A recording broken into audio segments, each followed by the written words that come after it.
This is The Static Hour, a late-night broadcast of strange and unsettling stories from the darkest corners of the internet. I'm Bree, and we are officially on the air.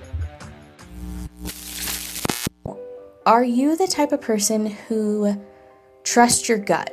Do you even believe that there is such a thing as trusting your gut instincts? Or do you just think, it's all in your head? Or there's really no intuition? I am someone who always thinks that I would definitely trust my gut. But at the same time, I really don't remember being in a lot of creepy situations to where I would need to do something like that. So I would love to say, absolutely, I always trust my gut. But honestly, I don't know. So we'll see. I'm just curious to know kind of what you think. If you are a big believer in trusting your gut, or if you think that just life happens whether you're involved or not, and trusting your gut isn't that really big of a deal. All right. So let's see. Are we ready?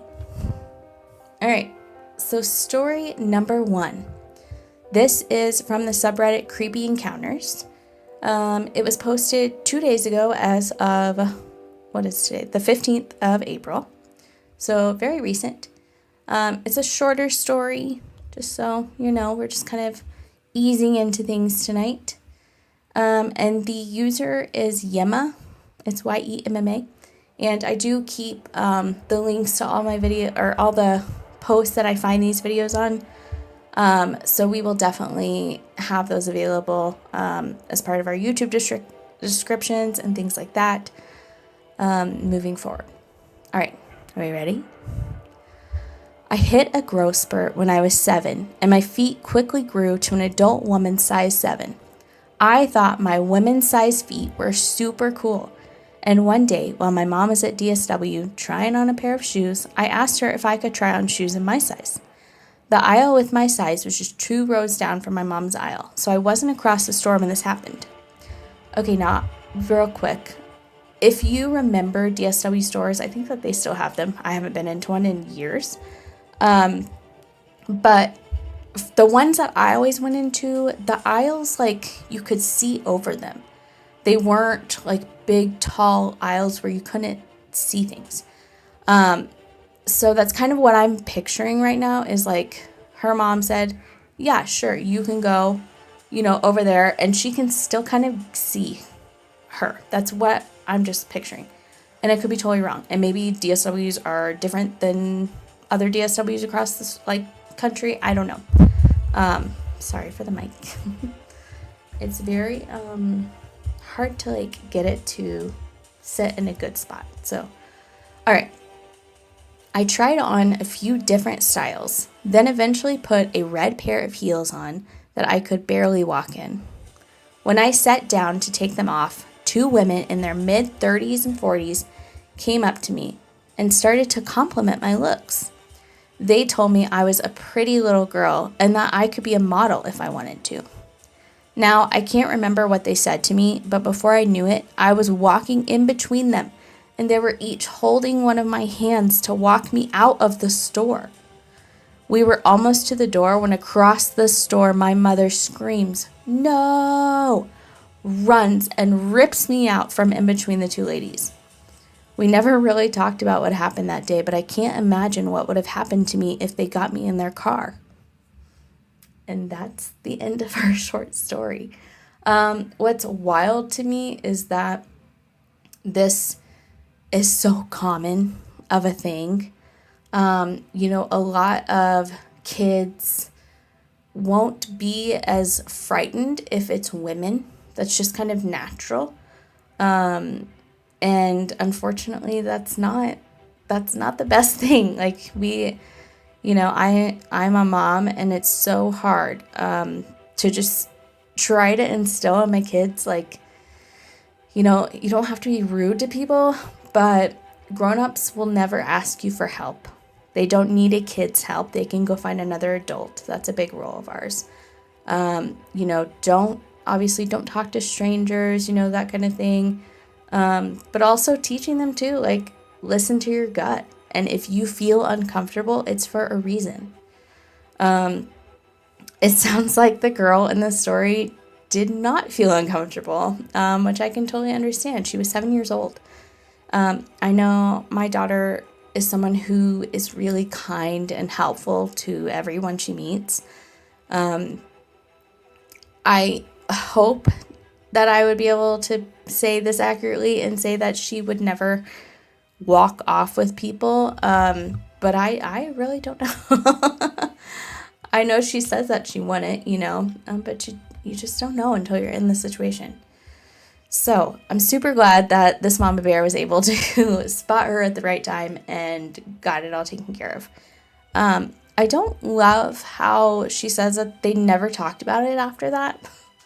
I think that's kind of odd. And, I think that hopefully was a good time for the mom to be like, look, this is what happens when you have strangers. Don't go talking to them. Don't walk away from them, with them or anything like that. I'm going to hope that that's the conversations that the mom had and this girl just doesn't remember because she was 7. But who knows? All right. So that one was a short, little, quick one. Not super scary, but something that, you could totally see happening. Which to me, those always creep me out more than, a lot of the ghost stories or things like that, is the ones that there's real people that you don't know that look inconspicuous and look kind, and they may have really bad intentions and you're just not sure. All right. The next story is by user Go Rafi from the subreddit Creepy Encounters, and this was also posted 2 days ago. So we have some newer ones, but I also have a lot of really old ones. The original post was called Lady Hiding in a Hedge, which I already hate. So let's see what happens to this one. This happened years ago when I was back home from uni for the summer. I'd completed a trial shift serving drinks at a club in town, and I was feeling pretty pleased that they'd offered me the job. It was just after 1 o'clock on a Saturday morning, and I was cycling home on a familiar route and completely sober. On the way, there was a steep hill with terraced houses and their gardens on either side of the road, and a very brightly lit co-op shop at the top. The streetlights were out, so I could see the circle of road illuminated by my bike light, the co-op, and not much else. I already hate it because she's talking about it's dark and it's 1 o'clock in the morning. As I was struggling very slowly up this hill, I heard someone close on my left call out in a strange whisper, "Help! Knife!" I turned and saw someone looking very pale and indistinct peeking out from the hedge and possibly reaching toward me. I was terrified and sprinted uphill for a short distance. Then I thought this could be someone that actually needed help. So I stopped the bike in the middle of the road and looked back. The lady who had been in the hedge was just struggling out of it, still waving at me. She ran over, and when she was relatively close, she shouted, "He's got a knife! Call the police! There's a man with a knife!" So I called the police and had them on the line while we waited together for them to arrive, which took only a few minutes. The hedge lady was maybe a couple of years older than me and looked very normal, except that she looked extremely afraid. Her face was white and she was visibly shaking. After I'd explained what I was doing there, I passed the phone to the hedge lady. I really wish she knew her name instead of calling her hedge lady, but that's okay. She said that she'd been at her sister's for the evening, and on her way back home, had decided to stop for a cigarette outside the co-op. There's a sign that you can sit on, and it was unusually nice night in terms of weather. While she was having her cigarette, a kid or a younger guy approached her. He didn't look intimidating. She emphasized that he was very small, and she thought he wanted to ask her for a light. Instead, he asked her why she was crying. She wasn't crying. and opened his arms like he was inviting her over to hug him. Oh, I hate it so much. Sorry. I really hate that. She told him that she was fine. Look, she wasn't crying. He continued saying things like, "It's fine, don't worry, it'll all be okay, you'll be okay," and kept coming after her like he wanted to put his arm around her. She then felt alarm, as she should, and started moving away from him. She told him that her sister and her husband were expecting her and that she really had to go. This wasn't true. She'd been on her way home and no one was expecting her. Without asking where they lived or what direction she was going in, he told her that he knew a shortcut over to the Wick and that she should really come with him. No. As a note, the Wick is a nature reserve and military training area, one edge of which was about a 10 minutes walk from where they were standing. It's huge and parts of it are very remote. It would be an absolutely terrible place to go with a threatening stranger. She told him that she wasn't going anywhere with him.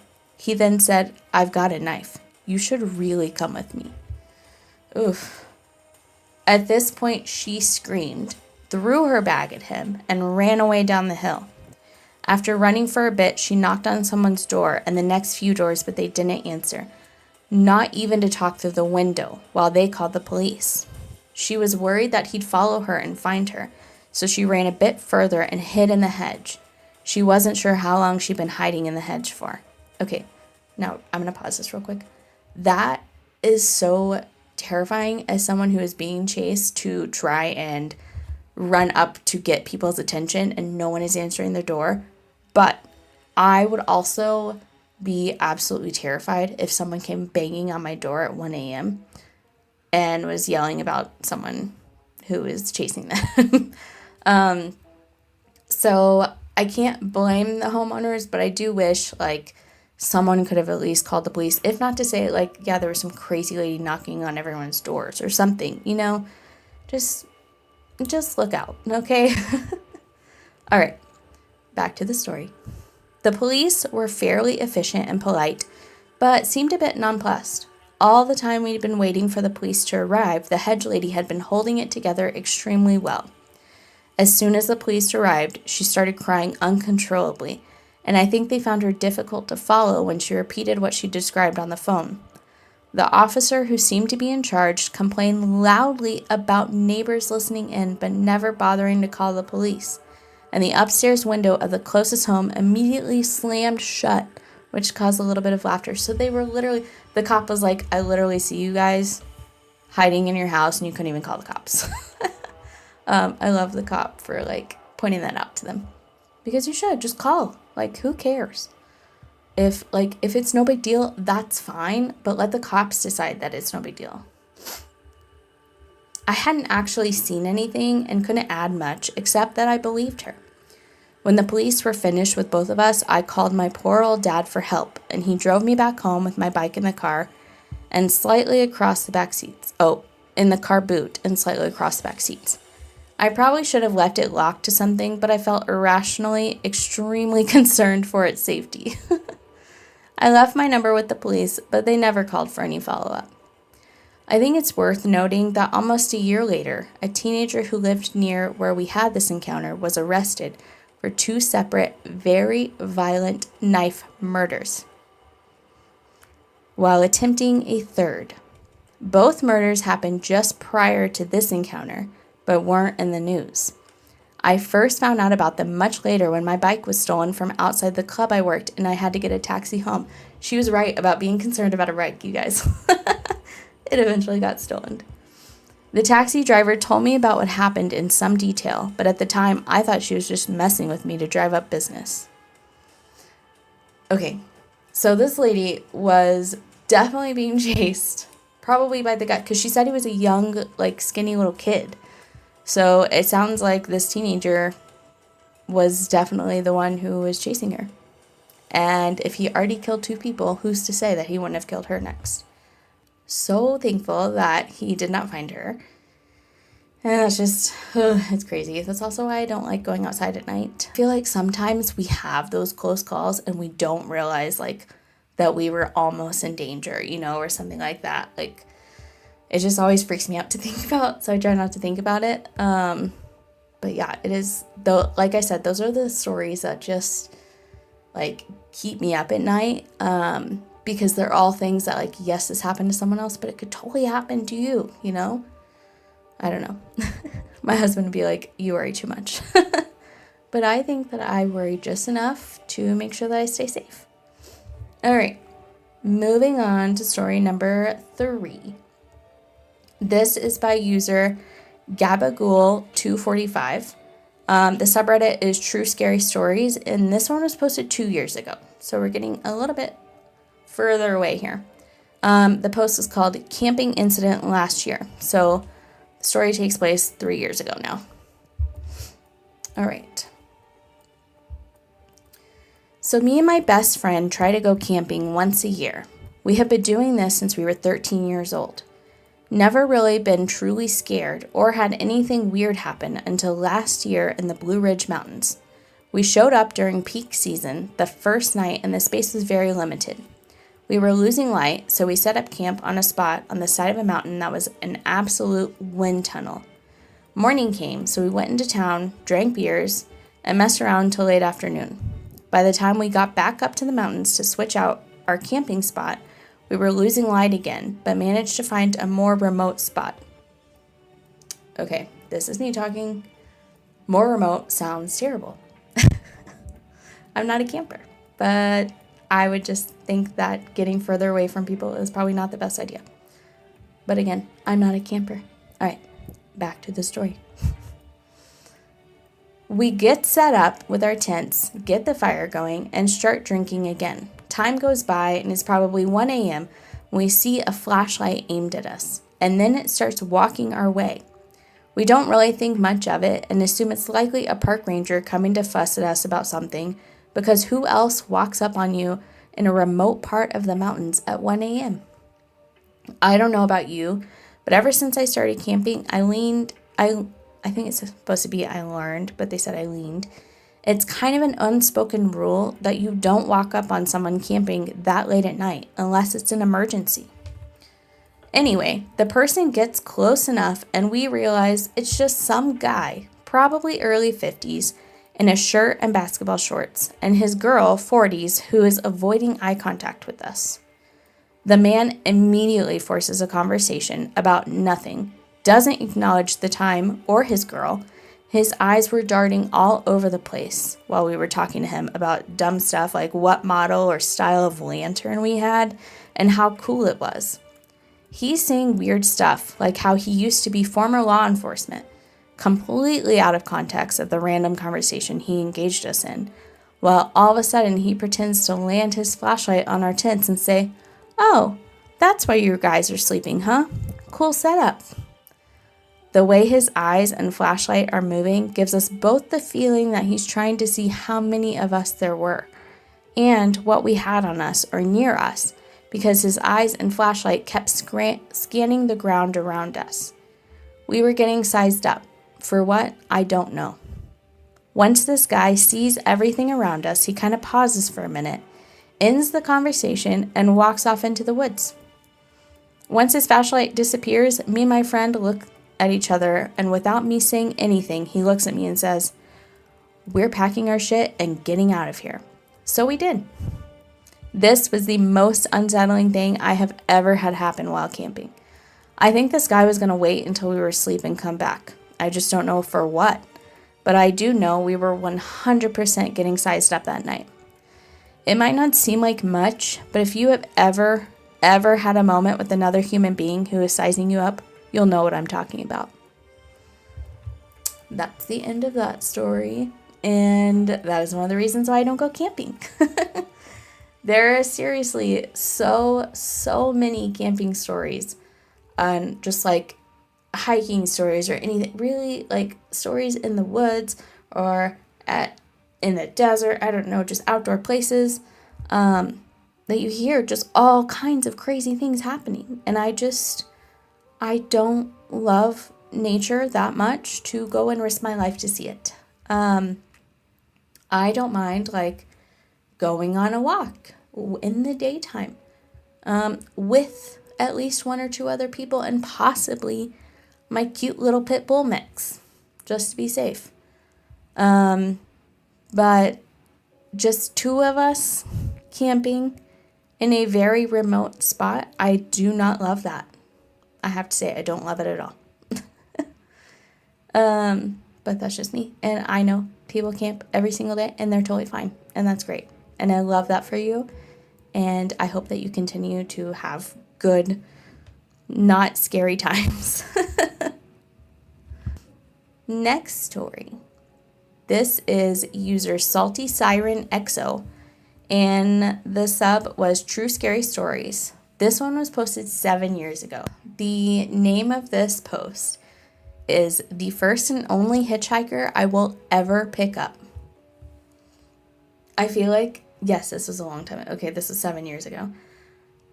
I still feel like 7 years ago, people kind of weren't picking up hitchhikers anymore. Like, I do remember one scary time that, and maybe this didn't really happen, but I'm pretty sure it did. It was me, my mom, and her friend and her friend's daughter, who we were best friends.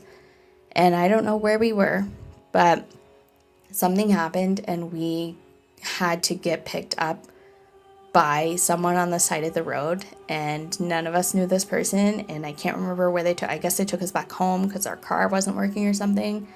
But I do remember being like, this does not seem safe.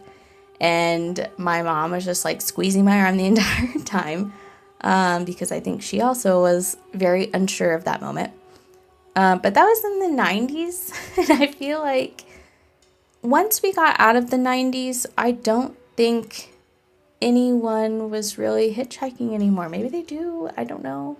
So last Friday, I, 25 female, had a little time to kill before picking up my kids from school, and it was a gorgeous day. So I decided to spend some time cruising some back roads in my hometown, small, rural, listening to music. I passed this guy with his thumb out trying to catch a ride, and I almost picked him up. He looked to be about late 30s, early 40s, carrying a fishing pole and a backpack. Pretty innocent looking, I guess. But see, I'm a lone female and have been taught with hundreds of hitchhiker gone wrong stories that you just keep driving. So I kept driving. And as I'm driving, I'm having this internal dialogue of guilt about my decision not to pick up this guy. You know, if I was hitchhiking, I'd hope that someone would pick me up. And I mean, really, what's the worst that could happen? That mixed with my new self-improvement goal of doing things that scare me as often as possible led me to the conclusion that if, when I looped back around and he was still walking, I would pick him up. I'm sorry. I feel so bad for her. I don't even know what's happening, but I do know that internal dialogue, and it's just like, especially as a woman, you just always feel guilty about decisions and things, and you like, I know for me, I was the oldest daughter, and so I always like was taught, you know, you need to help people and you need to be responsible. So I would be having the exact same internal conversation that she's having right now about like, oh, I should just do the right thing, you know, he's probably fine. Ugh. Sure enough, about 10 minutes later, he was still there. I was feeling a little nervous pulling over to get him. But what was I going to do? Peel out while he was trying to get into my vehicle? Yes, that's exactly what you do. As soon as he gets in, I realize I've probably made a horrible mistake. Oh no. Number 1, because he seemed like he was tweaking balls and smelled awful. Number 2, because this dude was looking at me like I was a feast and he was starved. I hate that sentence. I didn't realize exactly how rattled I was with my decision until he asked me for a smoke and my hands were shaking so bad I barely pulled one out of my pocket without breaking it. Driving made it easier to hide my nerves, but I was internally freaking out and trying to decide how I would beat this guy's ass if he tried anything. His name is Wayne, and he lives about 5 minutes from where I picked him up. Meanwhile, he's telling me how he lost his license due to DUIs and how he is living in this house with an old man. He tried to get him to come with him, but he didn't want to come, and etc. He's also trying to talk me into hanging out at said house with him and come over and drink with him the next day. When I finally get him to his destination, it's like a little shack-like thing surrounded by all these junk cars. He gets out, and he is still trying to get me to come inside with him. I tell him no and leave. I'm feeling really relieved and a little proud that I faced a fear of mine. Fast forward to Monday.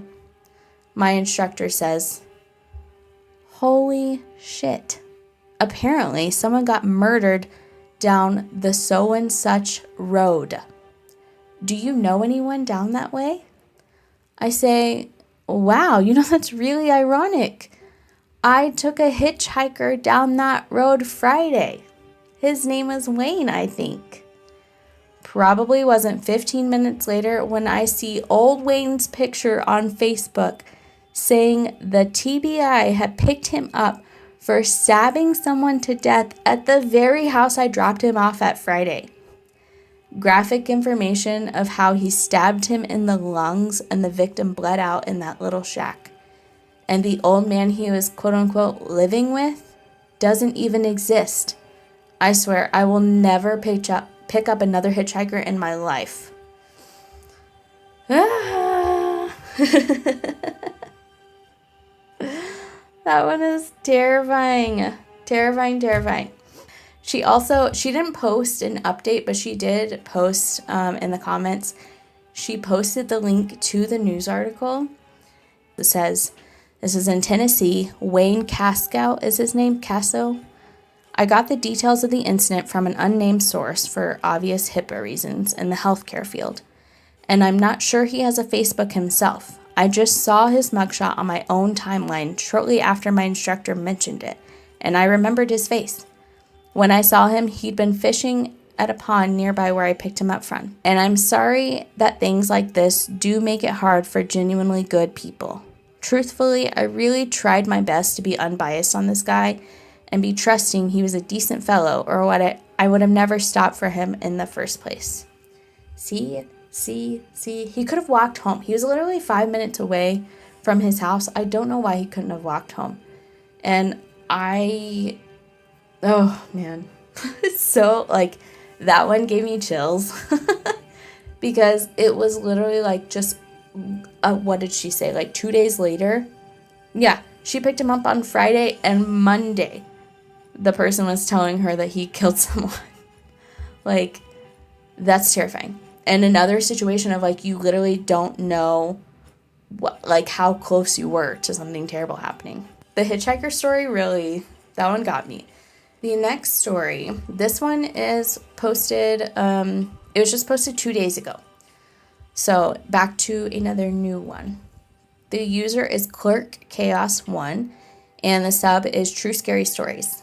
The title of this one is called Unexplained Stalking in the Nevada Desert. See, we're back to deserts. We're back to hiking and not fun things. I don't love it. All right. For some pre-context, I'm a seasonal wildland firefighter in the Pacific Northwest during the summer. Wow. The PNW wasn't my home, though. I will usually drive out there for a 3 to 4 day trip. Fire season had come to a close. We had a big departure party, and everyone went their own separate ways back home in the morning. It was early October, and autumn was already taking hold in most of the western states. I set out on my drive at about 9 a.m. I had planned on doing 10 hours of driving for that first day, so I could shorten the trip by a day in the long run. Whenever I travel like this, I always plan my endpoint for the night around a rest stop so I have a secure public place to sleep. For my first night, the stopping point was the Leonard Creek rest area, located between Tenillo and Winnemucca, Nevada. And I'm so sorry, everyone, for butchering some names. It's an extremely desolate area. I saw maybe 3 cars total in the 2 hours I drove from the Oregon-Nevada border to the destination after dark. Didn't he say that he always tries to find a public spot and now he's saying it's a really desolate area? Okay. I arrived at my camping spot for the night. From what I can make out, there's no lights. And it's a gravel parking lot about the size of 2 football fields side by side. There's 2 driveways and a little building that's a pit toilet located across from one driveway on the edge of the lot, furthest side from the road. I park opposite to the pit toilet, still near the back of the lot, wanting to avoid being awoken by cars visiting the building while asleep. I have an SUV, and my routine for this situation is to reconfigure some of my stuff in the back to the front passenger seat, so I can lay in the back with the seats down. As I'm outside, I take note that the terrain is pretty flat, covered in rocks and dirt, with the occasional short, dry grass. Besides that, no other flora. I climb in the back, lock all the doors, and get comfy. I'm lying there, watching YouTube. I have a bar or 2 of service on priority, trying to fall asleep. Right as I start to drift off, I get startled awake by the sound of something brushing against the front driver fender. Hate that. Sitting up, I grab my handgun sitting beside me and crawl over to the driver's side to peer out the window. As I look out, I can see a very short perimeter around the vehicle. It's nearly pitch black besides the tiny illumination from the stars. My first thought is grass or shrubs brushing against the outside in the breeze. But I see no plants or grass, only dark gravel, no animals or movement. I think back and the air was even still while I was outside.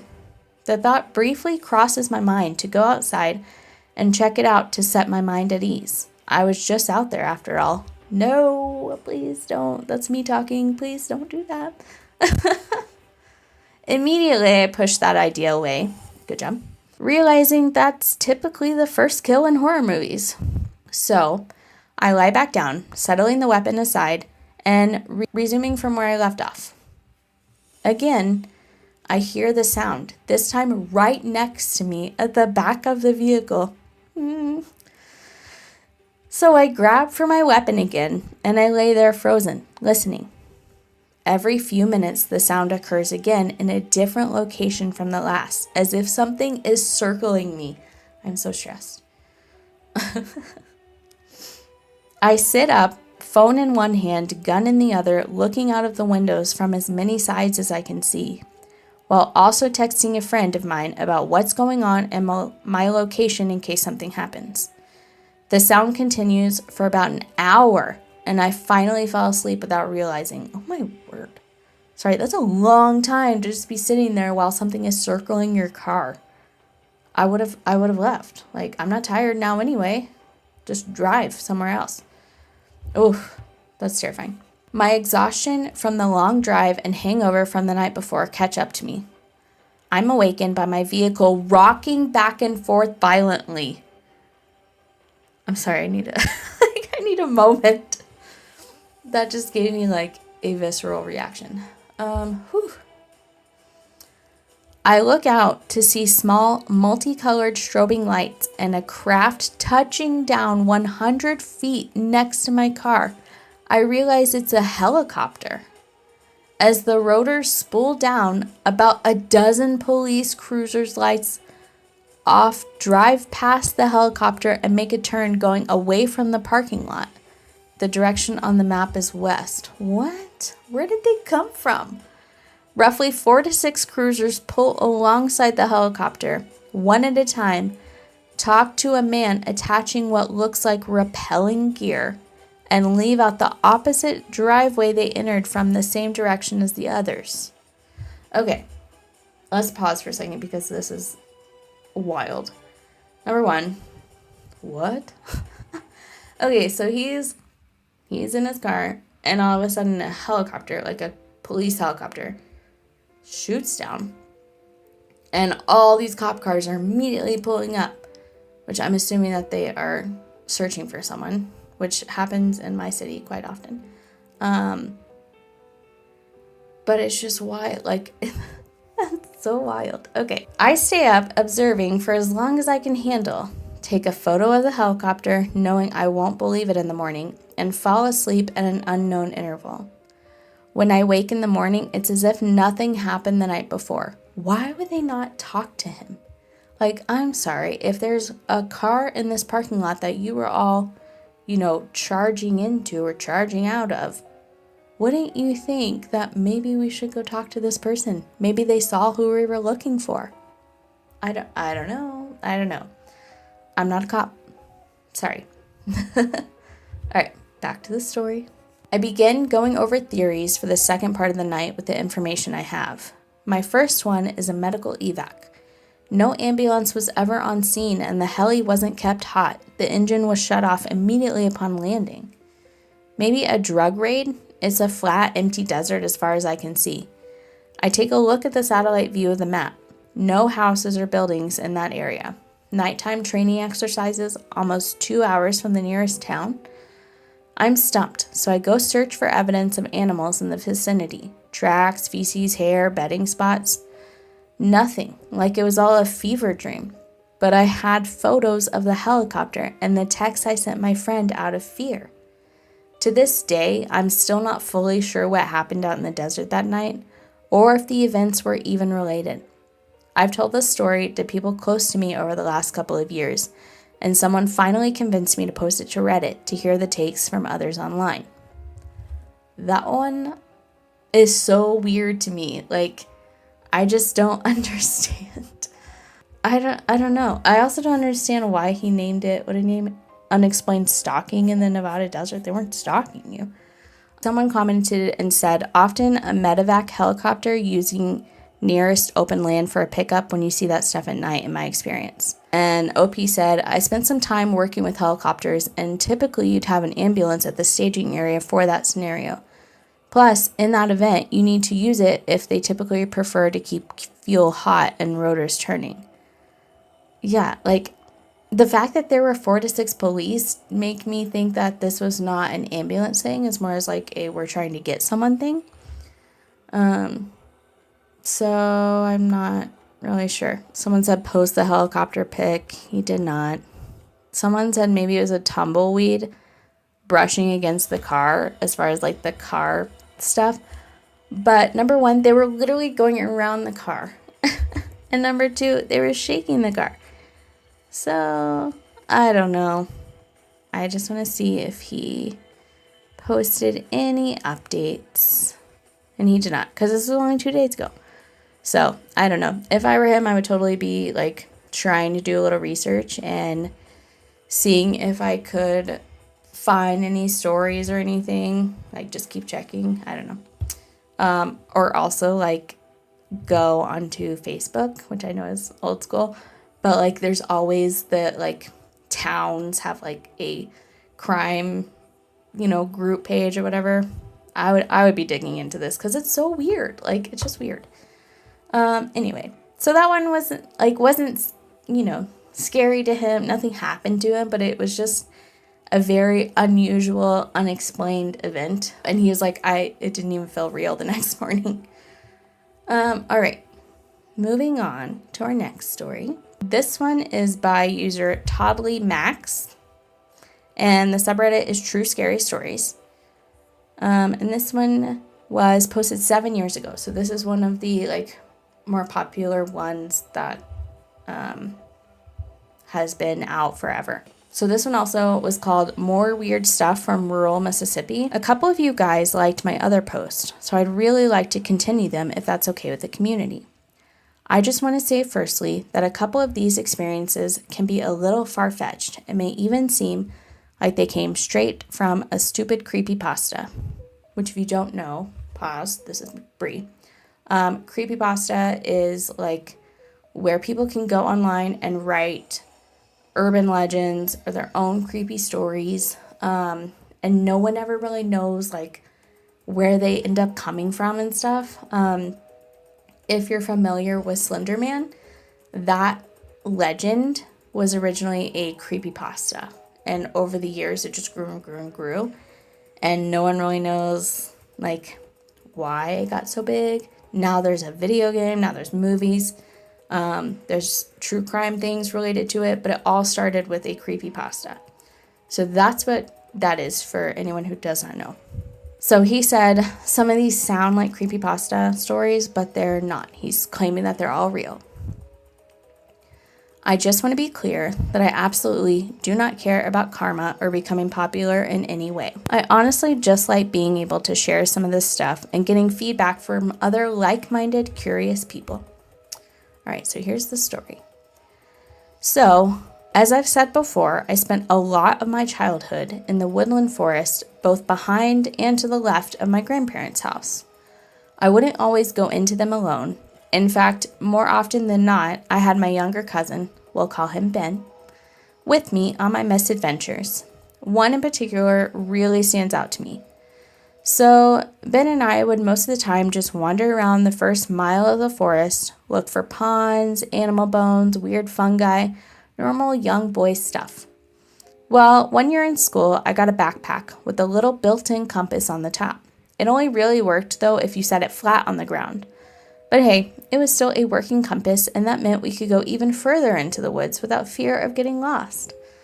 So one day, Ben and I met in the middle of the levee and started our journey. We got about 3 or 4 miles in. That's far. I'm just thinking of 2 kids. That's far. We got about 3 or 4 miles in when we happened upon a clearing, which isn't necessarily uncommon, but this one was. First thing we noticed is that it was nearly a perfect rectangle, save for one corner that was kind of dented in from the trees and about the size of half of a football field. The next thing we noticed was the grass. It was completely different there, like that thick, super dark green grass you see on rich people's lawns. Not the thin, scraggly stuff that grew everywhere else, or even the kind that some people purposely grew to attract deer to hunt. I asked my cousin if he knew anyone that lived out this far, thinking it might have just been someone's hunting ground or backyard or something. He wasn't sure, so we walked the entire perimeter to try and find a trail or a back road. There was nothing like that, just the same thorns and bushes like from where we stumbled from. It was like the whole field was just dropped there. Now, if you've been in the woods long enough, you know that a patch of grass, both longer and brighter than the rest, is usually a result of a lot of poop or a dead carcass. Well, in the near center of the field, there was indeed a patch of grass, both longer and brighter. We investigated and found it was the latter, at least what was left of it, so a carcass. A long spine with no ribs or skull set in the middle of the patch. My guess is it was a cow or a horse, seeing as how both are prevalent in the farmlands. The odd thing about it was that the spine was completely straight, no curve, no slouch, just flat and straight. We decided we were more creeped than curious at that point and wanted to head home. I knew which direction we came from, but I was excited to use the compass, so I set it on the ground. 3 things struck me almost simultaneously. First, the spine was pointing the exact direction we came from. Secondly, I couldn't hear a single bird, squirrel, or insect, which is never a good sign in the woods. The third was my compass had a crack down the middle. I don't know if you've seen the backpack I'm talking about, but the glass part on the compass is super thick. It would have taken a hammer and determination to crack it, much more than a simple walk through the woods. Being the big, brave cousin I was, I decided not to mention it to Ben, seeing as how he was already a bedwetter. Poor Ben. I slung on my backpack with confidence and headed toward home. The next few years, we decided on several occasions to make the journey back out there. Only problem is, we never found it again. We met at the same place every time, headed in the same direction, and walked what we always felt was more than the same distance. We never once found that clearing again. My brother told me about how him and my other cousin, the older brother of Ben, had the same thing happen to them, but with a lean-to full of broken glass and bungee cord. I read up on some stories of people out west finding towns in the desert and never being able to find them again, even though they took the exact same roads. I can only assume we experienced the same phenomenon. Not necessarily scary, but fascinating nonetheless. And then he says, I'd love to hear any of y'all's experience about the same thing happening to you. So that one is all weird as well. And it's funny because our last stream, we also had one where they were talking about the woods, and I can't remember where it was like Puerto Rico or something, but his grandpa told him never go into the woods and stuff. It's just, I'm telling you, weird things happen in the woods, and I don't know why. So going on to the post, there are some comments that people have left. This one is from someone who deleted their account because, again, it's 7 years ago. And they said, I have a similar story I posted to the Glitch in the Matrix subreddit a few years back. Me and my dog found a huge field north of my parents' house. It was bright and sunny, and at the end of the field was a big, beautiful ranch-style house that looked to be a couple 100 years old. There was a single tree in the middle of the field, and I got the most intense foreboding, urgent feeling to turn around and go home. My dog ran straight toward the house, barking like a madman, and I tried to get him to come back, but he was gone in seconds, and I was left at the edge of this field in complete silence. No birds, no bugs, just deafening silence. I turned around and ran home. When I got home, my dog was on the front porch, happily waiting for me. I tried countless times to find that place again, but never could. If you go north of my parents' house about half a mile, you'll come out on a very, very busy, loud highway, and that house and field should not have been there at all. Every time I tried after, I always came up to the highway and gave up eventually. It's so weird. I don't know. Again, I don't go exploring in the woods. So I have never had this happen to me. But it's such a common phenomenon for people to stumble upon something in the woods and then try to retrace their steps and never find anything. Someone said it's P-OVS. I don't know. They said, I live down here now due to relatives and live next to a cow field owned by my uncle. There were 2 bad experiences I had from that cow field. The first one could be explained as a deer, but it could not because it was not near any place a deer would have been, and coyotes would not be out there. I saw something large, like a large wolf stalking by. It was white, but it looked like underwater camera footage.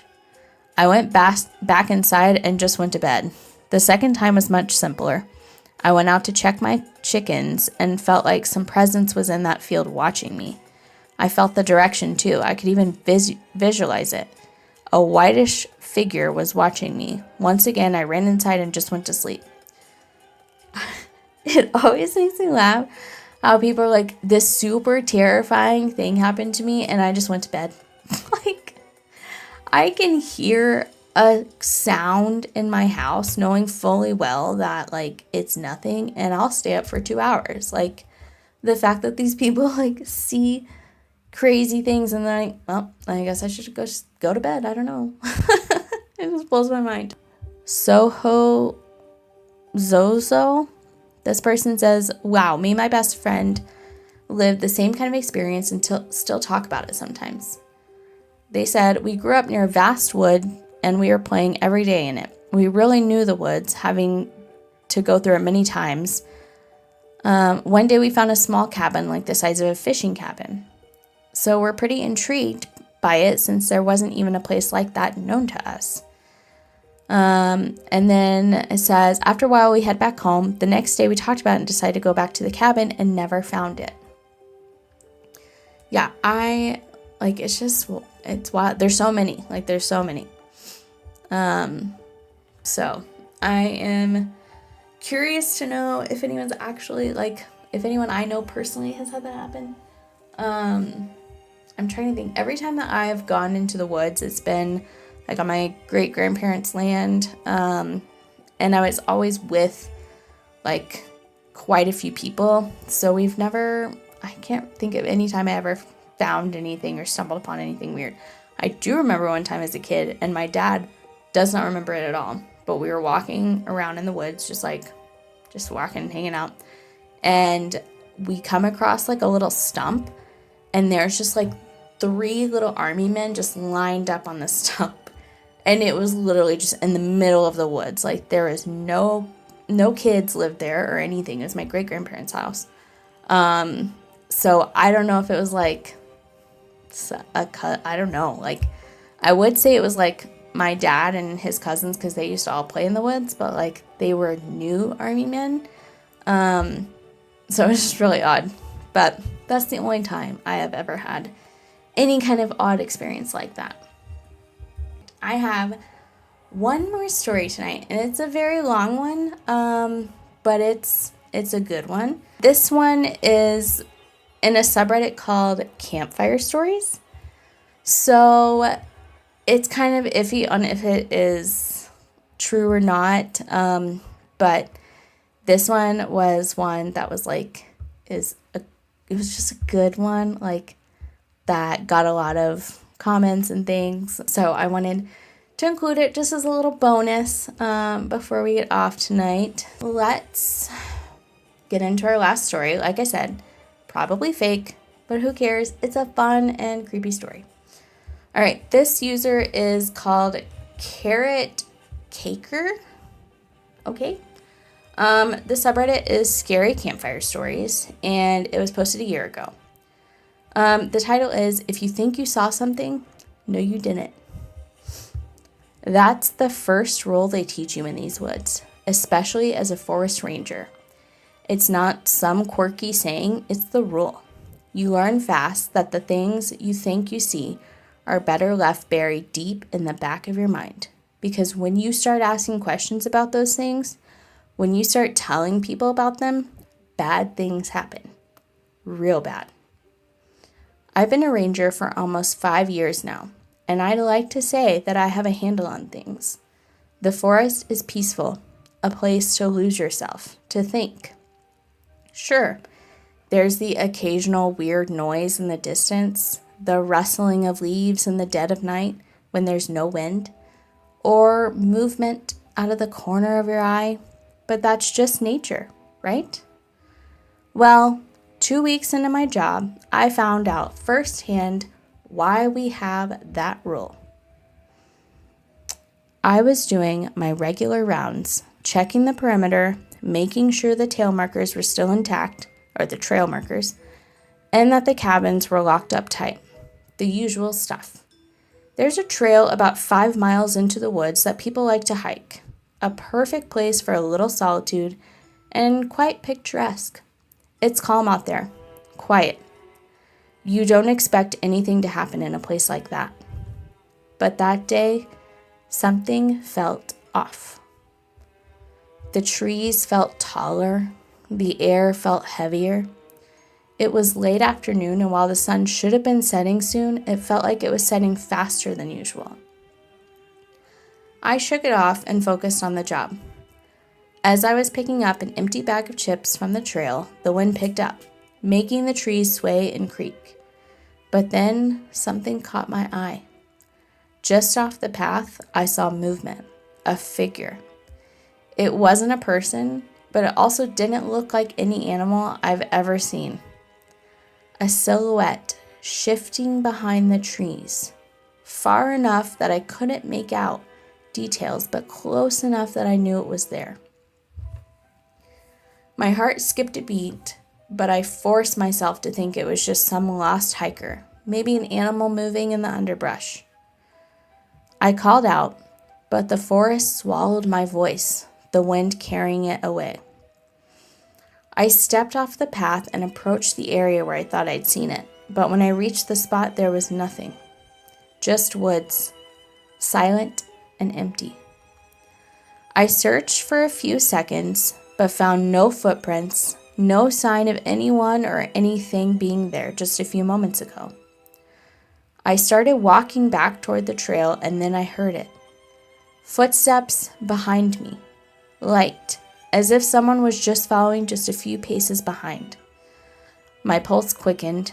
I turned to see who or what it was. Nothing. I'm not an idiot. I knew better than to ignore it. So I quickened my pace. I tried to convince myself that it was the wind, a trick of the mind, but the footsteps didn't stop. They stayed right there, shadowing me, perfectly in sync to mine. And then it stopped. The sudden silence, minus the crunching of my boot on the trail, made this whole situation even more terrifying. I paused for a moment, too scared of what may happen if I turned around now. So many choices ran through my head until I decided on one. Well, I wouldn't say I decided, more like my body chose for me. A surge of adrenaline pushed me to start speed walking back to the ranger station. Something in me screaming that if I started running, I'd be dead. My heart pounded as if I was in a marathon. With each stride, goosebumps formed. The crisp wind, moving my hair to my face, and carried the scent of vanilla through the air. The smell reminded me that any animal could find where I am, especially the thing following me. I reached the station and locked the door. After a few minutes of nothing, I sat behind the desk, chuckling at myself for getting all worked up, and for believing the other rangers' stories. A couple of them even went as far to claim that they saw stuff. At first, I thought that they were just trying to mess with the new guy and get him all scared before the first watch. In that moment of giggling at their stories, I realized one of them is lining up exactly like what just happened outside. The following footsteps, the feeling of being stared down, the shadow, even the time of year is exactly when they said it would happen. Trying to clear my mind from that, I decided to examine the trail cam footage on the old monitor. It was the most peaceful part of the job. Just stare at the footage and take notes of the animals. A bit too peaceful given the fact that I fell asleep in front of the screen for a little while. A loud noise jolted me out of my sleep, causing me to fall out of the chair. I picked myself off the floor and walked over to the window to investigate. No, we're not looking out windows. We're not doing that. Flipping on the floodlights outside the cabin, a large branch lying just in front of the porch. At first, I brushed it off. It's a forest, and branches break all the time, only to immediately remember the fact that the station is in the middle of a small clearing. The only way a branch that size would have ended up here is during a hurricane, and it was most certainly not raining. A multitude of reasons raced through my head, anything that could rationally explain how this hunk of wood got there. I walked away from the window over to the coffee bar, landing on the reason being a giant gust of wind flinging the branch to the spot. Taking a sip of my coffee and quietly humming to myself, I situated myself back into the semi-comfortable computer chair. A few more reports later, and I'm back to watching the cameras and naming new faces. So, Moon gave birth earlier in the year, and the Rangers fell in love with the two cubs due to their fur markings or making it look like Light has eyebrows and Shine has a little mustache. Okay, that was a very confusing sentence. So he said, Moon is the name that they named this little pig, gave birth earlier in the year, and the Rangers fell in love with the two little ones that it did, and they named one Light and one Shine. I don't know why that was just very confusing when I read it. So one of my duties tonight is to try and spot them and update their information. After 3 hours, I almost gave up hope, but then I saw movement around the cave Moon had chosen as her home for 4 years in a row. But it wasn't her. It looked almost like a deer, only the deer was trying to act human. Standing on its two hind legs and with a hunched back, it walked around the flattened area. No. Its eyes glowing bring in the night vision lens every time it looks in the direction of the camera. Then it paused, sniffed the air, and looked straight at the camera.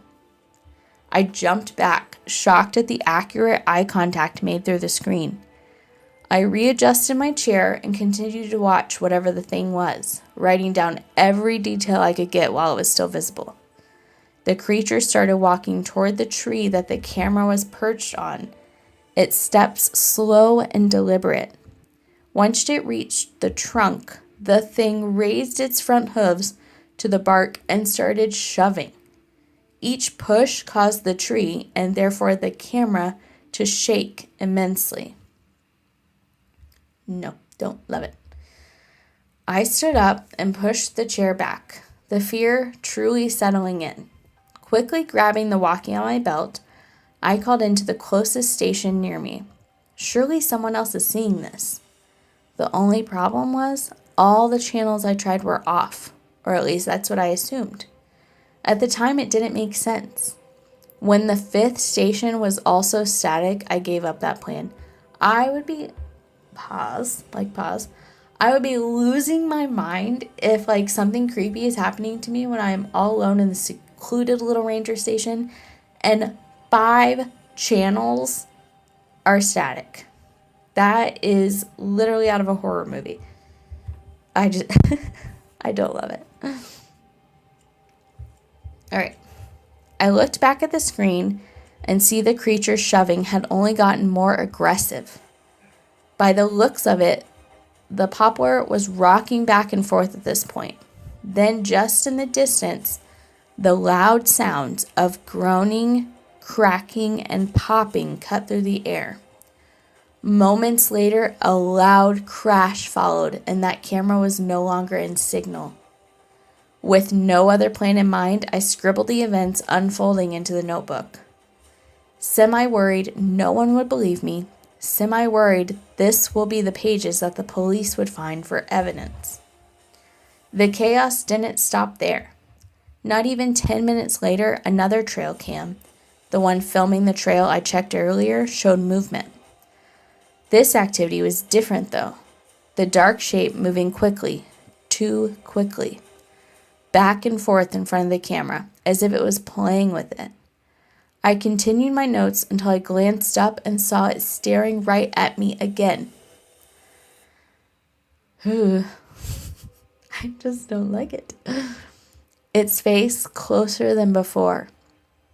Close enough that I could truly see what creature was out there. It wasn't a deer. Not completely anyway. Its head was shaped like a German shepherd's, and eyes set too close at the front of its face, once again glowing in the night vision. The sight of this thing made me scream. I slapped my hands over my mouth and stared at the computer screen. The creature was now looking in the direction of the cabin. My eyes clenched shut as a few tears run down my face, the fear completely taking hold of me. Quiet sobs left my mouth, and I checked the camera once again. Oh, I'm so stressed. It's gone. You'd expect my reaction to be relief. No. It was not. To the depth of my core, I knew it wasn't really gone. All I could think was, it's coming here. It's coming for me. I start rummaging through the doors of the desk, wincing at every squeak of the steel as they open. In the left bottom drawer, I found a spiral notebook with no cover page. The first thing written talking about specific animals to avoid due to temperament. I almost tossed it aside, but the loose cover page at the bottom of the drawer caught my eye. And it said, quote, "In case of all emergencies." At this point, anything could help. Plus, this should be counted as one of the emergencies, right? Thank goodness for whoever was looking out for me, because the second page in the notebook, I learned there's a specific flare gun behind the antique picture of the forest. I run over to the wall and take down the picture, setting it on the mantle of the fireplace. And just like the notebook said, a small recessed shelf hidden behind the picture held a red flare gun with 3 rounds sitting next to it. Realizing I neglected to read what to do with the flare, I hurry over to the book again and see the bottom in red. In the case of unique emergencies, fire 3 shots into the sky. The sound of leaves crunching loudly catches my attention and breath. I stand there, paralyzed in fear, unsure of what to do. I can't go outside. I can't fire it in here. If I open a window to fire it, it will definitely get to me before I could shoot the second, let alone the third. The lack of options getting to my head, I began to pace back and forth. Then the steps outside stilled, replaced with the sound of jagged breathing. Through the monitor, I can see the creature was standing in the middle of the small gravel parking lot, staring at the station with its head tilting ever so slightly. I run into the back office, flare gun and cartridges in hand, and lock the doorknob and the 2 deadbolt locks. I always thought those were for bear attacks, but it seems situations like this have happened before. Looking around the tattered office, I hoped to find anything that could help me. I noticed that the light hadn't been turned on and looked up to see a skylight with a small black handle. I grabbed the stepladder and reached for the handle to see which way it opens. Twisting it slowly, I gently push up and it doesn't budge. The bookcase in the office was at the perfect height and spot to sit with your foot on the stepstool for balance, so I did just that. I pushed a little harder, but it still didn't budge. On a whim, I tried pulling it open, and it worked. Pulling the cartridges out of my pocket, I opened the window just enough to aim the flares at the sky. I load the first one and aim it at the moon. 1 down. With the other 2 in my hand, I quickly reload another cartridge and squeeze the trigger. 2. 1 more to go. The sound of a loud stomp from the roof almost caused me to drop the last round. I quickly caught it and shoved the round into the flare gun. The sound of heavy footsteps nearing me raised my adrenaline and caused me to shake. I aimed at the moon again and pulled. Last one. Help is coming. I slammed the window shut and twisted the handle to lock just as the creature jumped into view. It stared at me through the glass, its eyes wide enough to see the whites.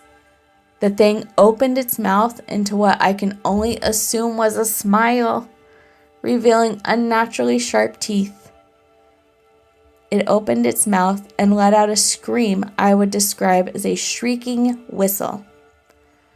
I cower and end up falling off the bookshelf, my landing cushioned by the scattered reports and other papers. Groaning, I pull myself into the fetal position and wait for one of 2 things. Number 1, help comes and somehow rescues me. Number 2, the thing makes me its next meal. The sound of hooves slamming on the glass had me leaning toward the latter being the more realistic option. I rock myself, each slam of its hooves making me wince. It didn't take long for the sound of glass starting to crack to fill the air. I hold my breath, unprepared for what horror lay in store. Then I heard it, the sound of multiple vehicles from all around the cabin swiftly pulling up, and the stomping stopped. Sound of car doors slamming and 3 gunshots rang in the air. I looked up at the skylight and the creature was gone. The rangers from the other station banged on the front doors. It took me a minute to compose myself and then I let them in. Immediately they asked me what happened. I told them everything that happened as best as I could and showed them my notebook for my details. I asked what that thing was and they said if it's best I don't ask things I don't want to know. Next time, ignore it, a ranger chuckled out and playfully threw his arms on my shoulder. Remember the golden rule. If you think you see something, no you don't. I live by those words and have kept out of trouble for the most part these past years. So, if you're reading this, consider it as an example of why we have this rule. And good luck. That one was so creepy and I loved it.